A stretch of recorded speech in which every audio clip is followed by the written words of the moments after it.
ich habe einen Haarbüdel. Jo, das wär eine lange Nacht. Ich brauche erstmal einen Tass Kaffee. Machst du auch einen, mein Söde? Klar, mein Sohn. Du bist auch so ein ole Wipstert, weißt du das? Vorsichtig. Du, ich mach mal ein bisschen Butter haben, bitte. Darf ich irgendwo? Wenn da. Beten Honig? Oh. Wollt du Honig haben? Das brauch ich nicht, du bist also heute noch. Mochst du gern noch ein bisschen Rührei haben? Noch ein bisschen Salt? Mein Ströselsnack mochst du gern ein Rundstück haben? Lieber ein Ströselsnack. Wie ein Rundstück.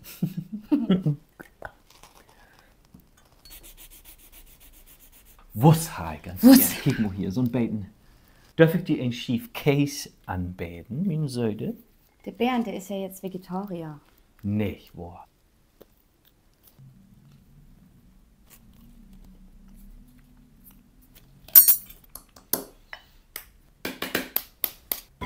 Lara, das Ei ist hart. Marco, das sind 1 Requisiten, du Durchsballe. Was? Oh Gott! Wir sind hier noch im Theater. Jemals noch in Theater? Das ist gar nicht mein Bordemantel. Und das ist auch nicht mein Mann.